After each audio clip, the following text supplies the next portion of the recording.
Welcome to Life Stories, where we share powerful tales of resilience, transformation, and the profound lessons life teaches us. Today, we delve into the story of a young police officer whose journey from authority to accountability changed not just her life but the lives of countless others. It's a tale of mistakes made, truths uncovered, and the path toward redemption. What does it take to rebuild trust when the very foundation of justice is shaken? Stay tuned to uncover a story that challenges perceptions and inspires change. Don't forget to subscribe to Life Stories and join us for today's compelling journey. The morning sun cast a golden glow across the precinct's parking lot as I adjusted my newly pinned badge in the rearview mirror. The badge, a symbol of authority and accomplishment, gleamed as brightly as the future I imagined for myself. My uniform was crisp, every crease meticulously ironed the night before, and my blonde hair was pulled back into a regulation bun with not a strand out of place. It was my first solo patrol as Officer Taylor Harris, a rookie in the Los Angeles Police Department, and I was ready to make an impression. I had always believed that authority demanded respect.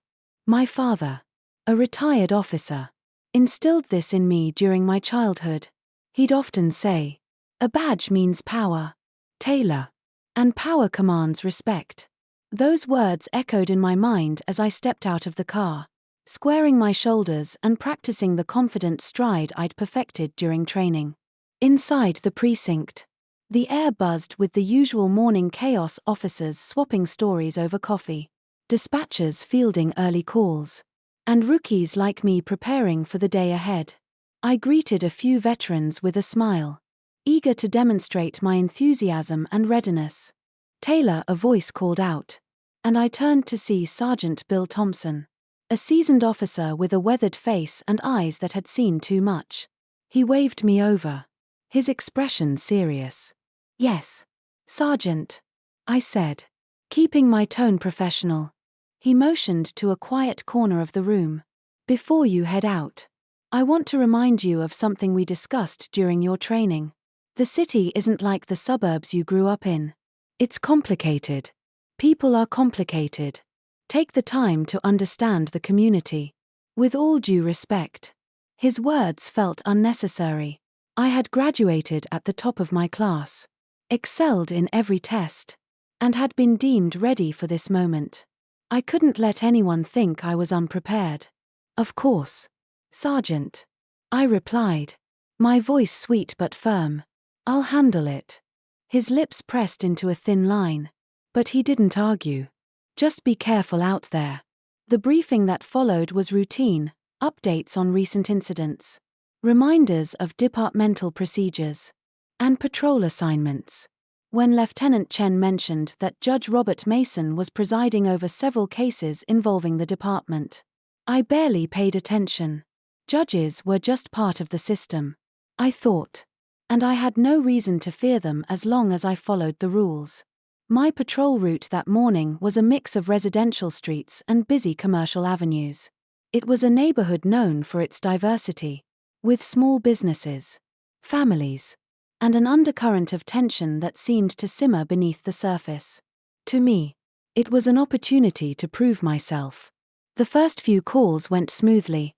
I issued traffic tickets with a stern demeanor, diffused a shouting match between neighbors, and handled a shoplifting incident with what I considered appropriate authority. By early afternoon, I felt confident, even proud. I was doing my job, maintaining order, and asserting my presence. Then came the call that would change everything. "Possible disturbance reported at Marshall Street and 4th," crackled the dispatcher's voice through the radio. "Male subject. Suspicious activity near the convenience store." "Copy that," I replied, my pulse quickening. Finally, a chance to handle something significant. When I arrived at the scene, it looked ordinary: a man in business casual attire standing near the store entrance, glancing occasionally at his phone. There was no chaos, no immediate threat, but my training had taught me to see potential danger everywhere. "Sir," I called out, stepping toward him with my hand resting casually on my utility belt. I need you to step away from the entrance. He looked up, his expression more surprised than defensive. Excuse me? I repeated myself, my voice firm. We've received reports of suspicious activity. What's your business here? He frowned but remained composed. I'm waiting for my sister. She works at the dental office next door. And we're meeting for lunch. His answer was reasonable. But his calm demeanor unsettled me. In my mind, compliance should come with nervous deference, not measured confidence. I'll need to see some ID, I said. My tone clipped. Why? He asked. His voice polite but firm. I'm just standing here. I stepped closer, my hand tightening on my belt. Are you refusing to comply with a lawful order? No. I'm simply asking why you need my ID, he said, holding his ground. At that moment, I felt the eyes of passers-by on us, their curiosity palpable. Some had pulled out their phones, recording the encounter. My training told me to assert control, to project authority. Hands where I can see them, I barked, my voice rising. The man slowly reached for his wallet, announcing his actions clearly. But in that instant, adrenaline clouded my judgment.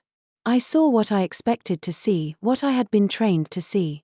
Before I knew it, he was in handcuffs, charged with resisting arrest. The bystanders' protests blurred into the background as I escorted him to the patrol car, confident in the narrative I would later craft in my report. Back at the precinct, I filled out the paperwork with confident flourishes, framing the incident as a vigilant officer neutralizing a potential threat. I barely noticed the concerned glances exchanged between my colleagues as I recounted the events. Had to show him how we handle things in the city, I remarked in the break room, brushing off Sergeant Thompson's furrowed brow and Lieutenant Chen's quiet sigh.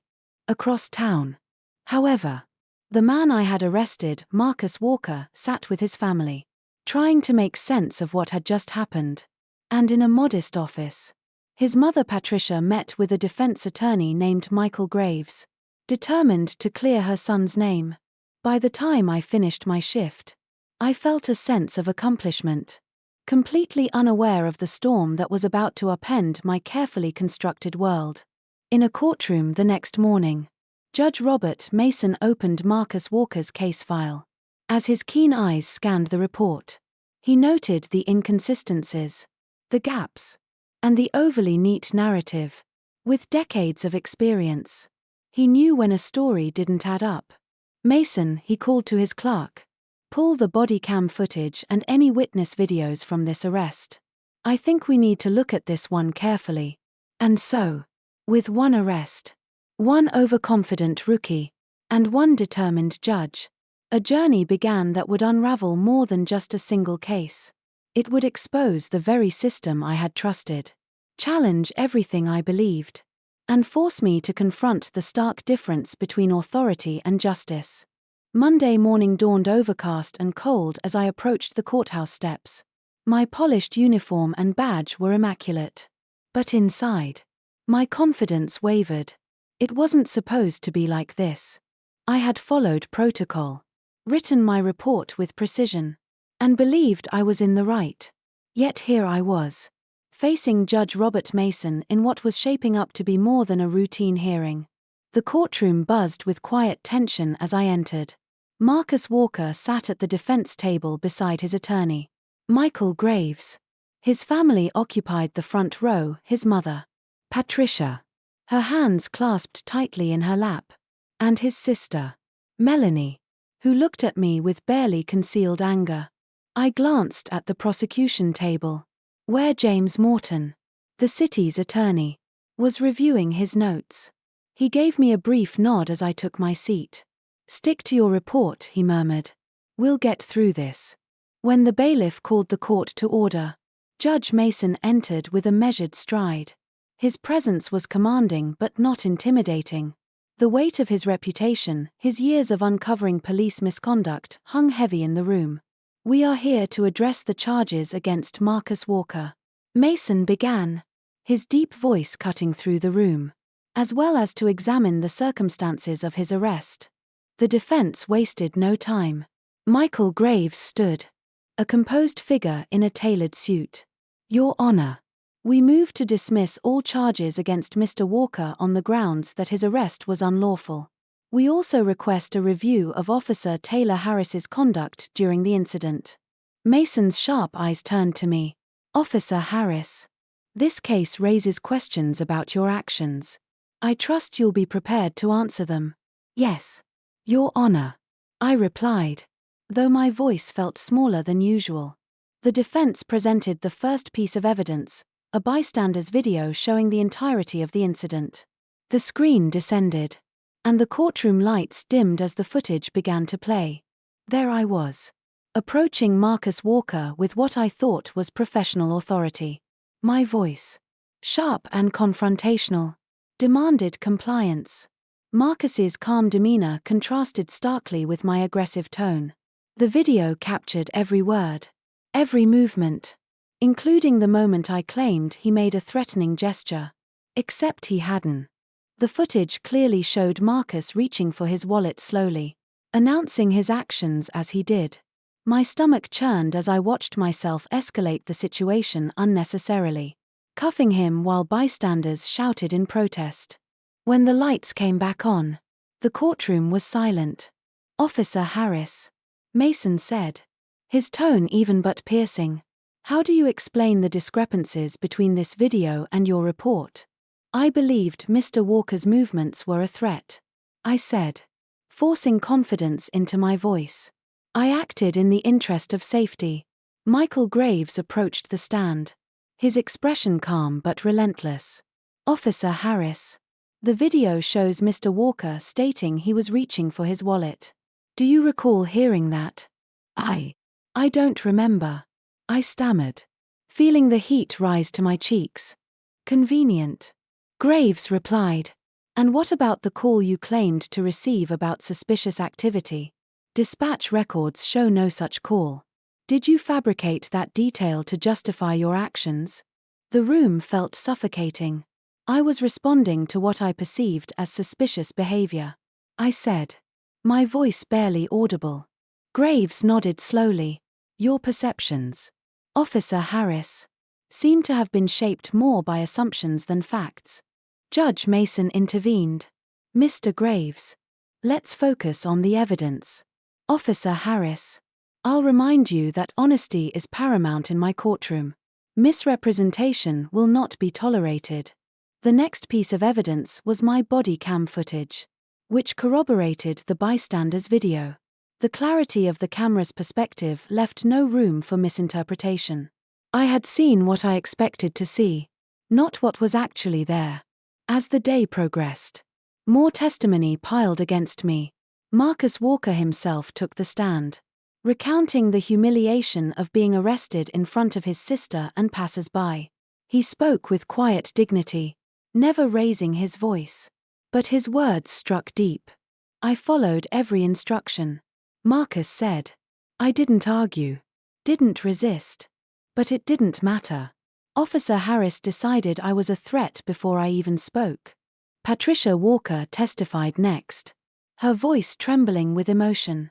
My son is an accountant, she said, tears brimming in her eyes. He's never been in trouble. He was just waiting for his sister. And now he's treated like a criminal. How does a mother explain that to her child? I wanted to shrink into myself, to escape the weight of their words and the accusatory glances from the gallery. When court adjourned for the day, I left the courtroom feeling exposed and vulnerable. My carefully constructed narrative was unraveling. And for the first time, I began to question not just my actions but the training and beliefs that had shaped them. Back at the precinct, the mood was tense. Sergeant Thompson stopped me in the hallway. You should take a hard look at yourself.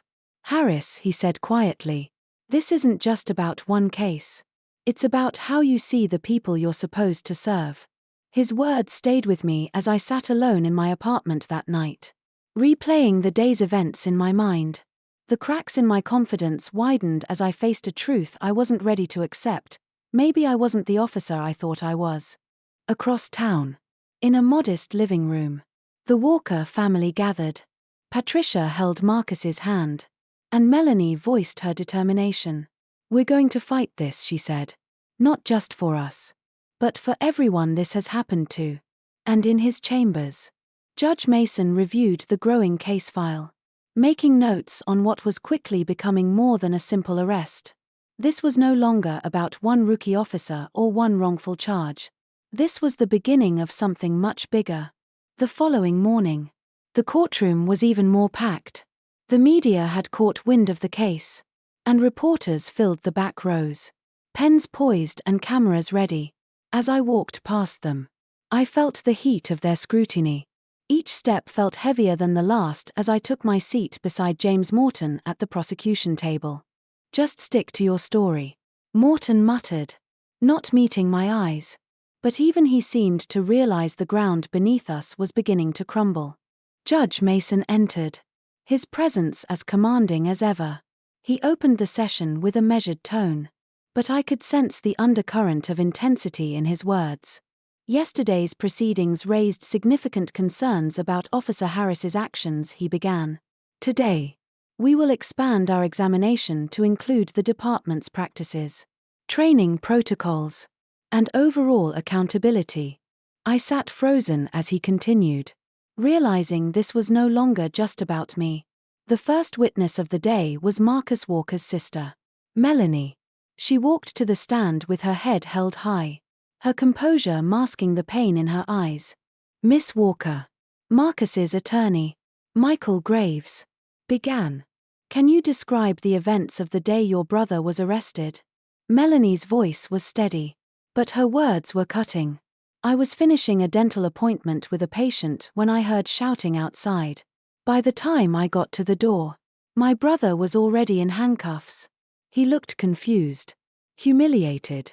I tried to explain to Officer Harris that Marcus was waiting for me, but she ignored me.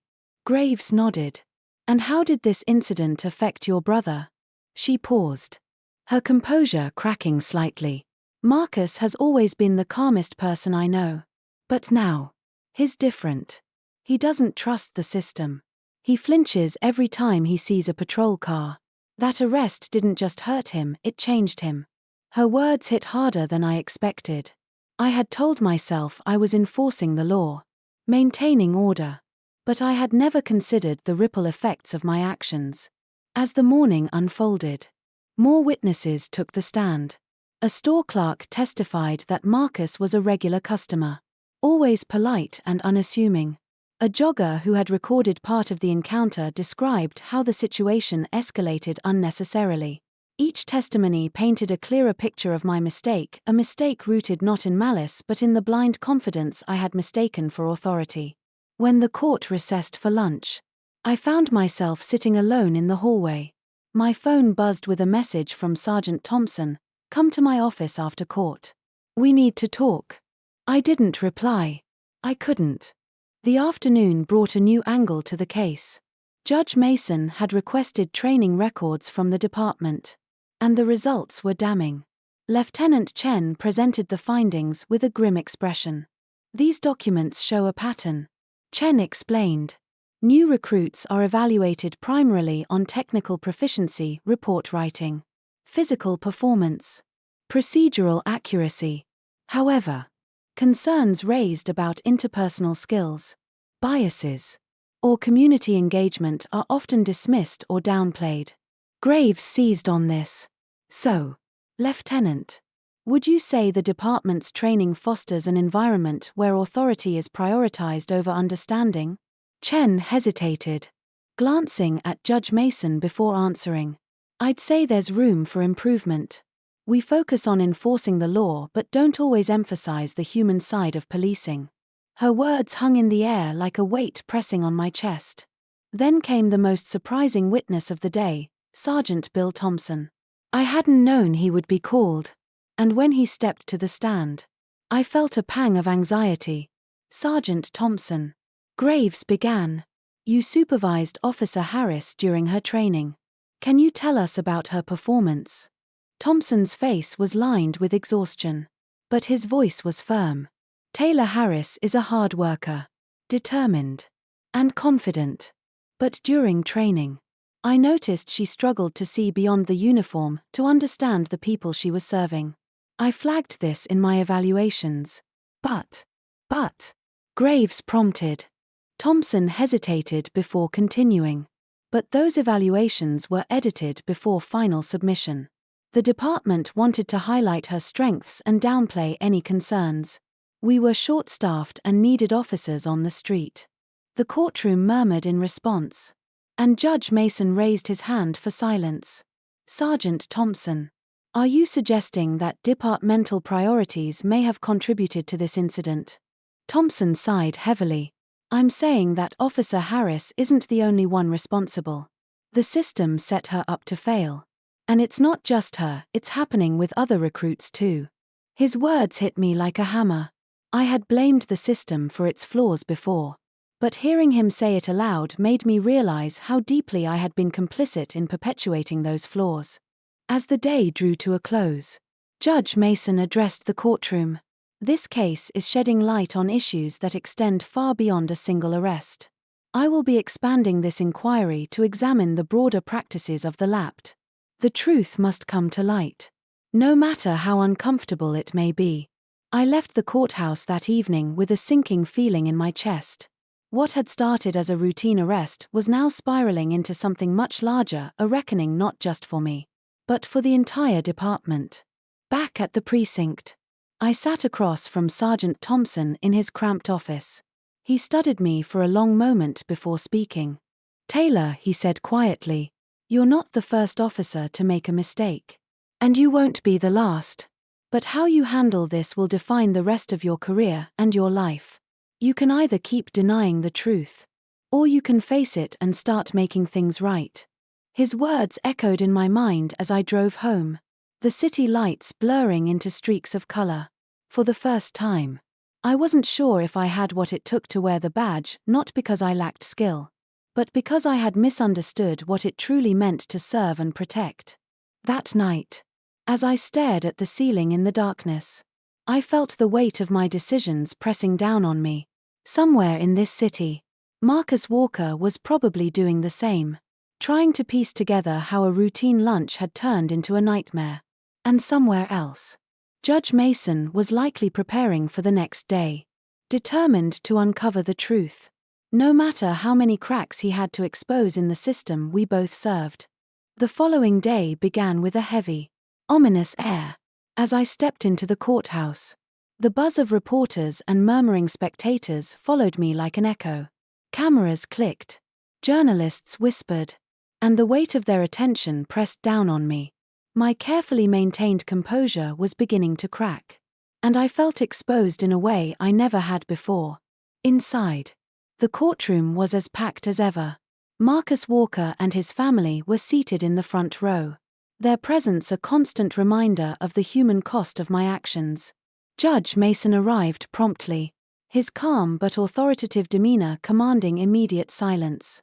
Today, we continue our investigation into the practices that led to Mr. Walker's arrest, Mason announced. His tone was even, but there was no mistaking the seriousness behind his words. This is not merely about one officer. It is about the integrity of a system that is meant to uphold justice. The first testimony of the day came from Patricia Walker, Marcus's mother. She stepped to the stand with an air of quiet strength, her hands clasped tightly around a handkerchief. Her voice trembled only slightly as she recounted the phone call she had received from Marcus's sister that day. When Melanie called me, she was crying, Patricia said, her eyes fixed on the judge. She said Marcus had been arrested. And I couldn't believe it. My son has always been a good man, kind, responsible. To see him treated like a criminal broke my heart. Her words pierced me, each one like a dagger aimed at the walls I'd built to justify my actions. I had always thought of myself as someone who enforced the law fairly, without bias. But now, sitting there, I was forced to confront the reality that my decisions had caused immeasurable harm. Mrs. Walker, Marcus's attorney, Michael Graves, said gently, how has this incident affected your family? Patricia paused. her composure slipping for a moment. It's changed everything. Marcus used to be so optimistic, so trusting of people. Now he's guarded, anxious. My daughter has lost faith in the system. And I can't blame her. And me. She looked down, her voice softening. I lie awake at night, wondering how this could happen to my son. I couldn't bring myself to meet her gaze as she stepped down from the stand. Her testimony was followed by that of a community activist, who highlighted the broader implications of cases like Marcus's. They spoke about the erosion of trust between law enforcement and the communities they served, painting a stark picture of the systemic issues Judge Mason was now examining. Then came a turning point I hadn't expected. The court called Lieutenant Chen to testify. As my direct superior, she was responsible for overseeing much of my training, and her testimony revealed troubling details. Lieutenant Chen. Graves began. You mentioned in yesterday's session that certain concerns about Officer Harris's training were minimized. Could you elaborate? Chen hesitated, glancing at Judge Mason before answering. During Officer Harris's training period, there were notes from her supervisors, Sergeant Thompson among them, about her need for improved community engagement and sensitivity. However, those notes were altered before being finalized. Graves raised an eyebrow. Altered by whom? Chen exhaled deeply. By administrative staff under orders from higher-ups. The department was under pressure to fill patrol positions quickly, and those concerns were considered secondary. The murmurs in the courtroom grew louder, but a sharp look from Judge Mason silenced them. He leaned forward, his expression stern. Lieutenant Chen, are you suggesting that the department prioritized expediency over thoroughness in officer evaluations? Yes, Your Honor. Chen admitted. This wasn't an isolated incident. It's a pattern. Her words felt like a condemnation not just of the department, but of me. I had prided myself on my achievements, my efficiency, and my ability to follow orders. But now, I realized those very qualities had made me the perfect recruit for a flawed system. As the day progressed, more testimonies shed light on the systemic failures that had shaped my career. Training officers described how rookies were encouraged to prioritize authority over empathy, to assert control in every situation, no matter the context. Community members spoke about the fear and distrust that had taken root in their neighborhoods, fueled by encounters with officers who saw them as threats rather than people. By the time the court adjourned for the day, I felt hollow. The walls I had built around myself, my belief in my own competence, my faith in the system, were crumbling, leaving me exposed to the painful truth. That evening, I sat in my car outside the precinct, staring at the badge on my chest. It had once felt like a symbol of pride, of achievement. Now, it felt like a weight, a reminder of the harm I had caused. My phone buzzed with a message from Sergeant Thompson. You're going to have to decide who you want to be. Taylor. This isn't the end, it's the beginning. His words lingered in my mind as I drove home, the city's lights blurring in my vision. Across town, Marcus Walker was sitting with his family, their voices quiet as they discussed the day's events. And somewhere else, Judge Mason was likely reviewing the growing mountain of evidence, preparing for the next phase of what was no longer just a case, it was a reckoning. As I lay in bed that night, staring at the ceiling, I realized I was standing at a crossroads. The path ahead was uncertain, filled with hard truths and harder choices. But one thing was clear, I couldn't go back to the person I had been. Not after everything I had seen, and everything I had done. Tomorrow, the truth would continue to unfold.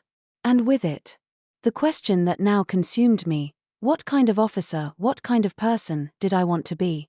The courtroom was quieter than usual the next morning, but the tension was no less suffocating. I arrived early, hoping to prepare myself for whatever revelations lay ahead. The weight of the previous day's testimonies lingered like a fog I couldn't shake. Each account had chipped away at the image I'd held of myself as a capable, fair officer. Now, I wasn't sure who I was at all. Judge Mason entered precisely at 9 a.m., his presence commanding immediate attention. As he settled into his chair, the courtroom rose and fell silent under his watchful gaze. Today, we will continue to examine the broader implications of this case, he said, his voice calm but resolute. This includes testimony from individuals directly impacted by departmental practices and a closer look at the systemic issues that have come to light.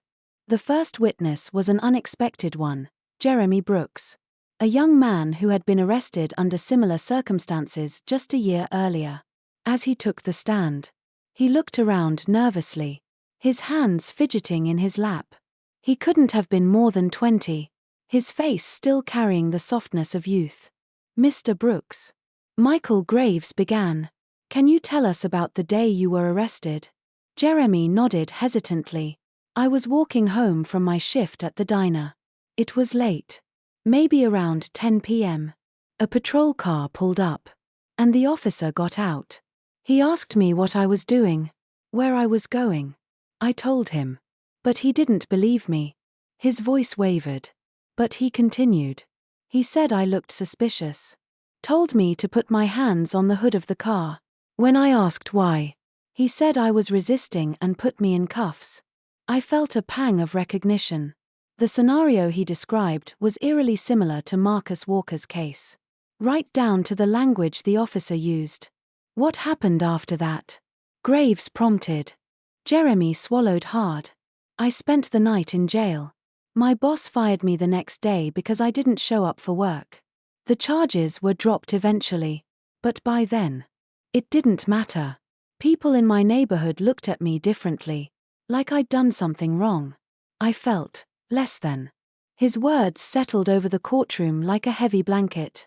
I could see the pain etched on his face. The same pain I had glimpsed in Marcus Walker's eyes. It wasn't just about the arrest, it was about the scar it left behind. A wound that went deeper than handcuffs and reports. Do you recall the name of the officer who arrested you? Graves asked. Jeremy nodded, his voice barely above a whisper. Officer Taylor Harris.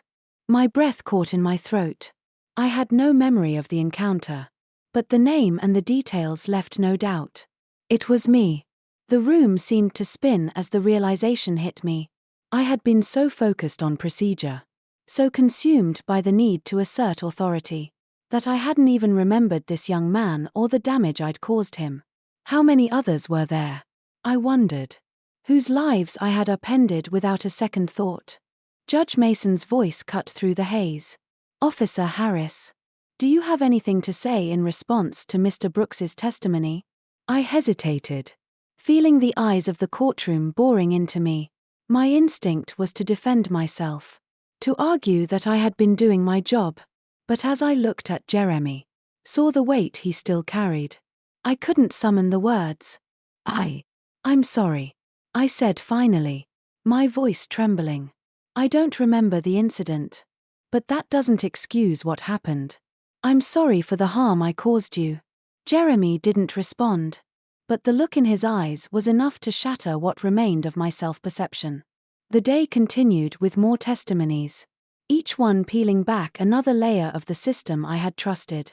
A former officer spoke about the unspoken culture within the department, how rookies were taught to prioritize arrests and quotas over community engagement, how dissent was discouraged, and how fitting in often meant ignoring one's conscience. I left the force because I couldn't be part of it anymore, the officer said, his voice steady but filled with regret. But I stayed silent for too long. And I regret that too. His words echoed in my mind as I sat there, feeling smaller with every passing moment. It wasn't just me, it was the system that had shaped me, molded me into someone who acted without thinking, without seeing. By the time the court adjourned, I felt like a shell of the person who had confidently written that report about Marcus Walker's arrest. The weight of everything I had learned about myself, about the department, about the harm we had caused was almost unbearable. That evening, I sat in my apartment, staring at the badge on my coffee table. It felt foreign now, like an artifact from a life I no longer recognized. My phone buzzed with a message from Sergeant Thompson. "Come to the precinct tomorrow. We need to talk." I didn't reply. But I knew I would go. There was no avoiding the reckoning that awaited me, not just in the courtroom, but within myself. Somewhere across the city, Marcus Walker was likely sitting with his family, finding solace in their shared determination. And Judge Mason, I imagined, was reviewing the day's events, preparing for the difficult decisions still to come. As I lay in bed that night, the darkness felt heavier than ever. But for the first time, I allowed myself to confront the question I had been avoiding: what kind of person did I want to be? The answer wasn't clear yet. But I knew one thing for certain: I couldn't stay the person I had been. Not after everything I'd seen. And not after everything I'd done. The weight of truth demanded change. And I would have to find the strength to carry it. The next morning, the precinct felt colder than usual as I stepped into Sergeant Thompson's office. The door was ajar, and he waved me in without looking up from a file he was studying.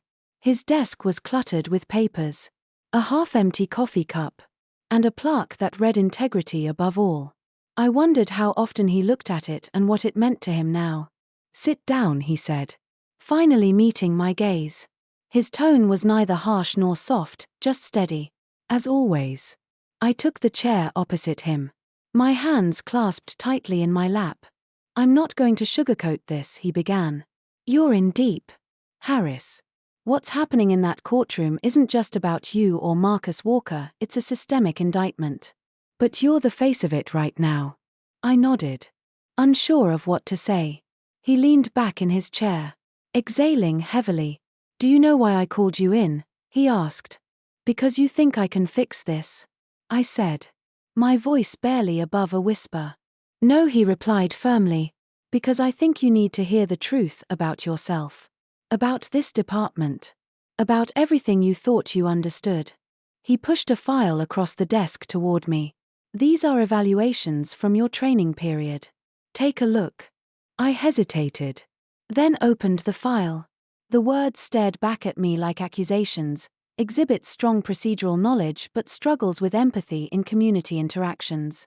Tendency to escalate situations unnecessarily. Needs improvement in cultural sensitivity." These notes were flagged early on, Thompson said. But by the time they were finalized, they'd been softened or removed. "You were a good fit for what the department needed: a confident, assertive officer who wouldn't question the system.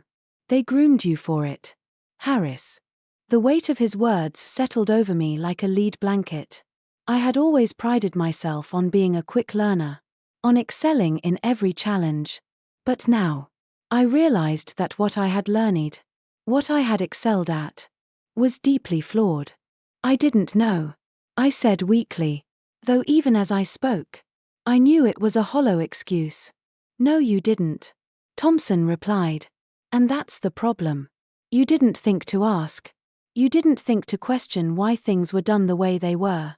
You just followed orders and trusted the system." His words stung, but I couldn't deny their truth. I had been so focused on proving myself, on earning respect, that I had never stopped to consider whether I was respecting the people I served. "What do I do now?" I asked, my voice breaking. Thompson studied me for a moment, then leaned forward. "You start by taking responsibility. Not just in that courtroom, but in here," he said, tapping his temple. "You need to look at who you've been and decide who you want to be. And if you're not willing to do that, you might as well turn in your badge now." The rest of the day passed in a blur. I returned to the courthouse, where the atmosphere was charged with anticipation. The morning testimonies focused on departmental policies, with several former officers describing the culture of silence and complicity that had allowed misconduct to thrive. One particularly damning testimony came from a retired officer who had served as a field training officer. "We were told to prioritize compliance over connection," he said.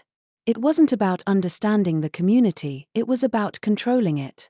As I listened, I felt a growing sense of shame.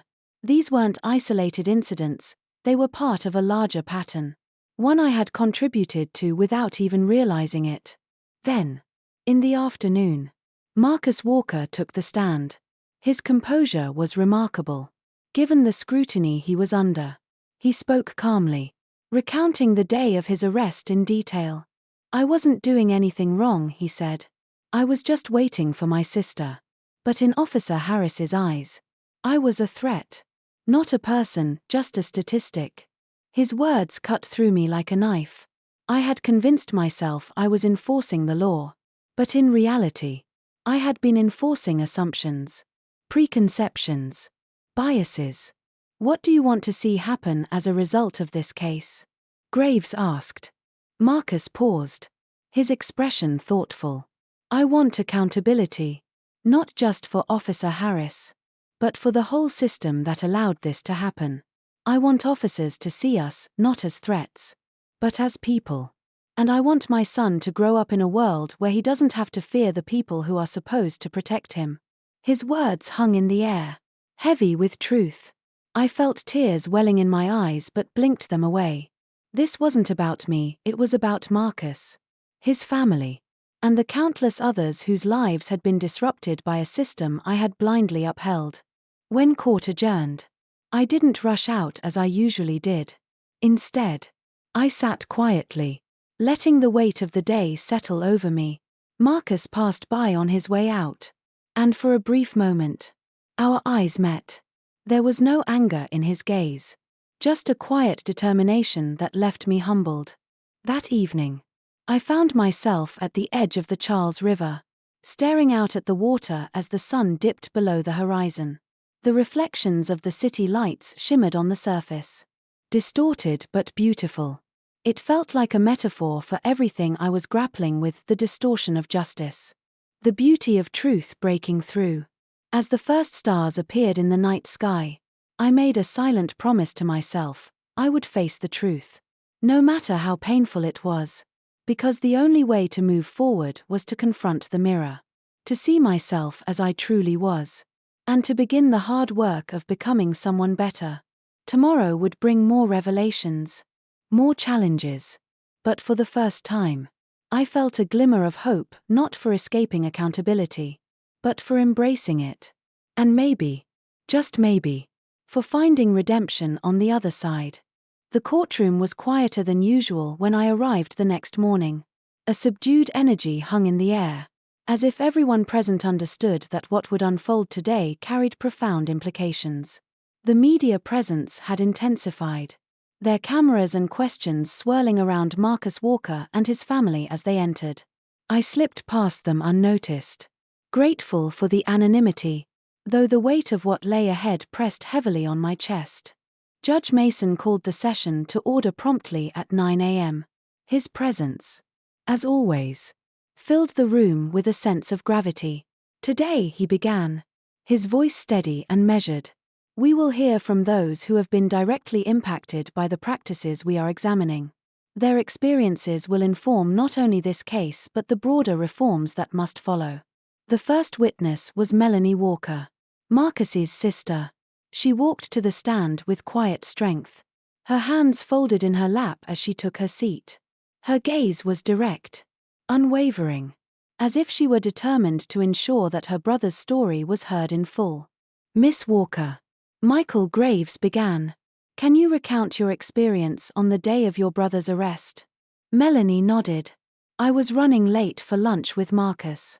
When I arrived, I saw him being handcuffed.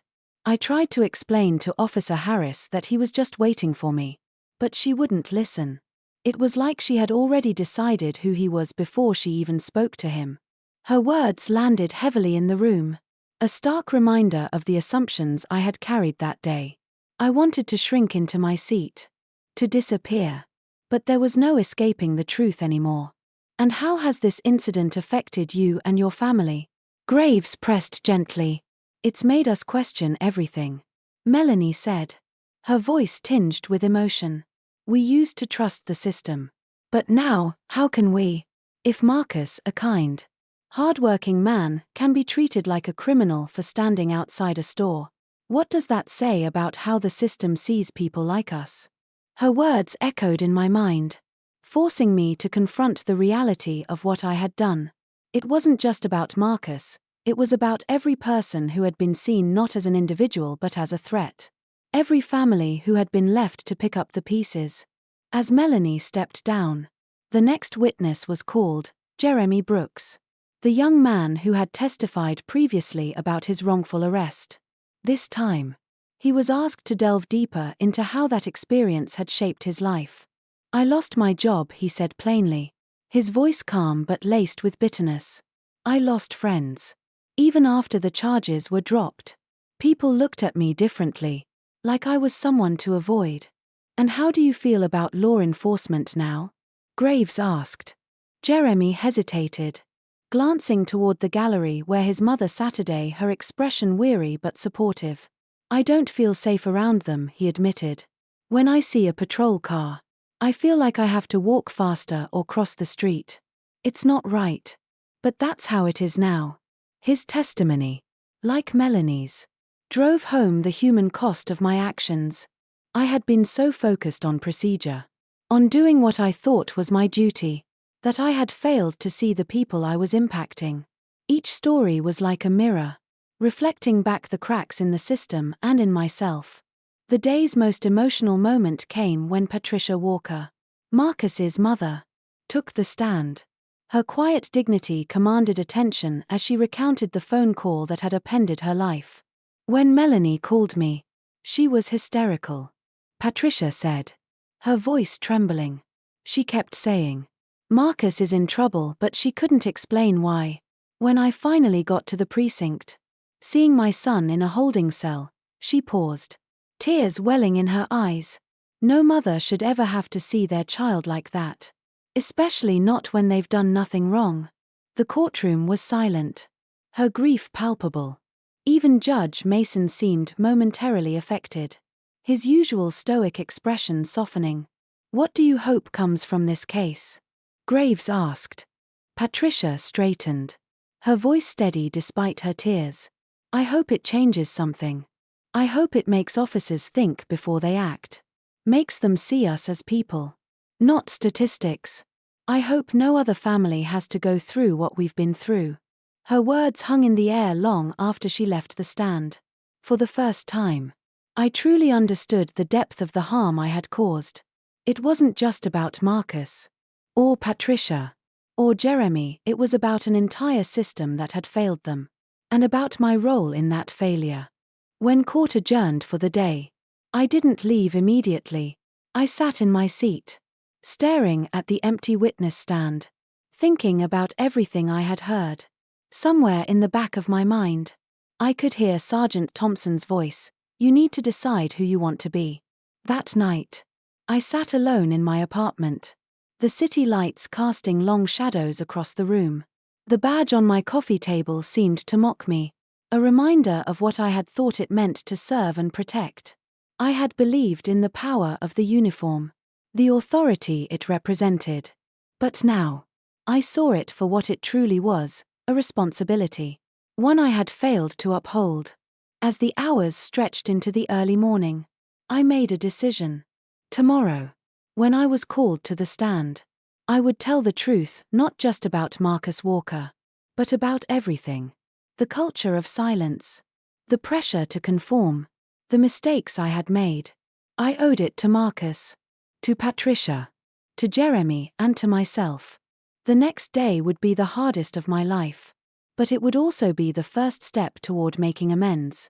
For the first time, I felt ready to face the light of truth, no matter how much it burned. The next morning, the courtroom buzzed with a palpable tension as people settled into their seats.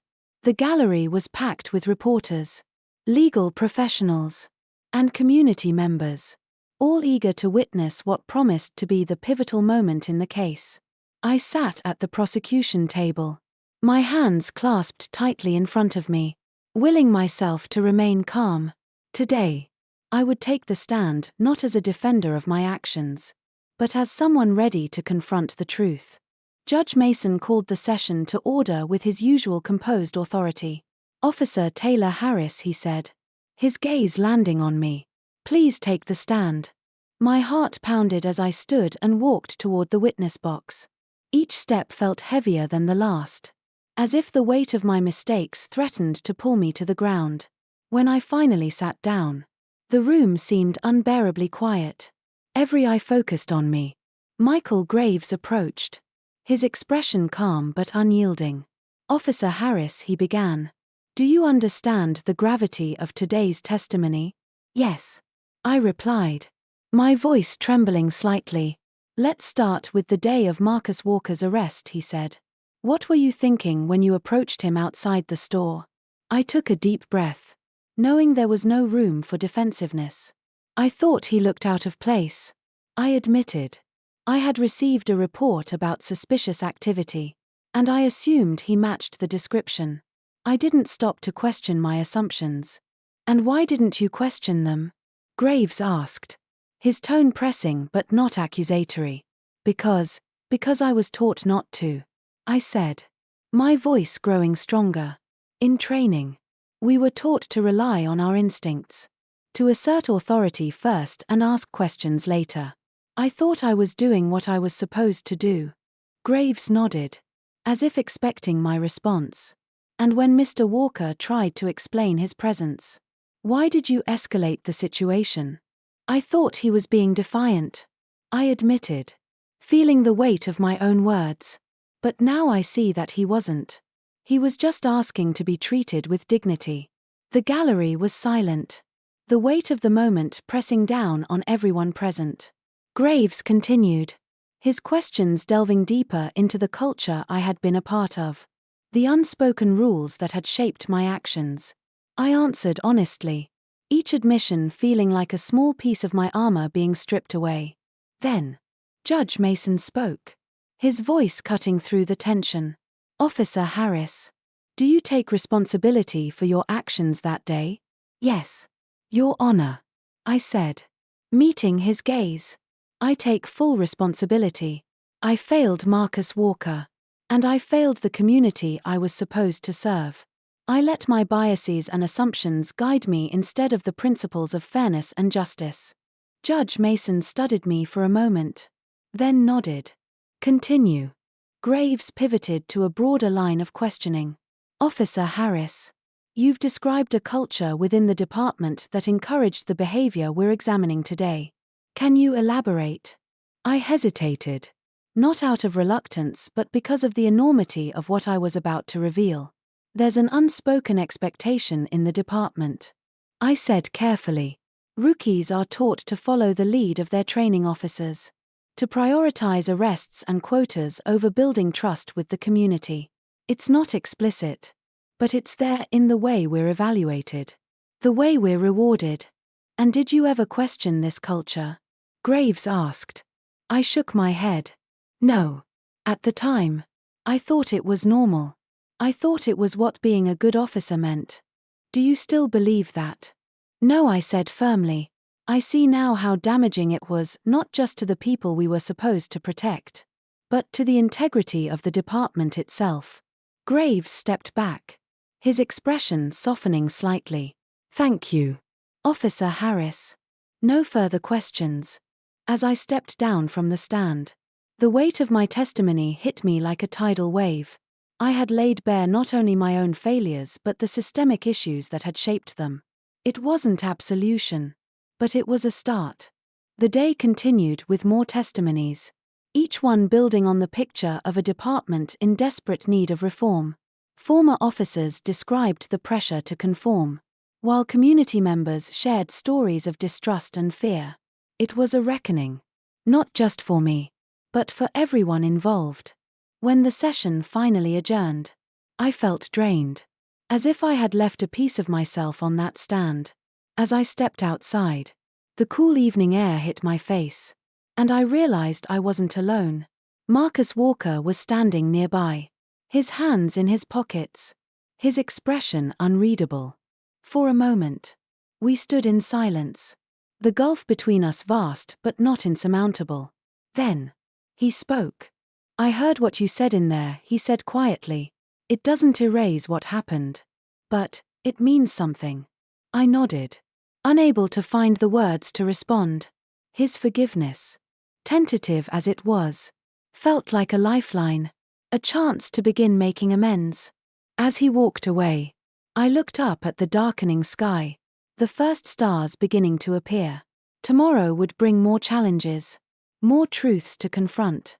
But for the first time, I felt a glimmer of hope, not for escaping the consequences of my actions, but for the possibility of building something better from the ruins. As the courtroom doors closed on the final day of proceedings, a sense of closure hung in the air. It wasn't just the end of a trial, it was the beginning of a new chapter for everyone involved. Marcus Walker and his family walked out, their heads held high, a symbol of resilience and the power of truth. For me, it marked the start of a long journey toward redemption. I've learned that justice isn't just about punishment, it's about accountability, growth, and healing. The experiences shared by those impacted, stories of pain, fear, and loss, will forever stay with me. They are reminders of the responsibility that comes with authority and the devastating consequences when it is misused. As I step into the unknown, I carry with me the lessons of this journey. Change doesn't happen overnight, but it begins with acknowledging our faults and committing to do better. This isn't the end of my story, it's a new beginning. Thank you for watching Life Stories. If this story moved you, please subscribe to our channel to hear more tales of resilience, transformation, and the profound lessons life teaches us. Together, let's learn to be better, one story at a time.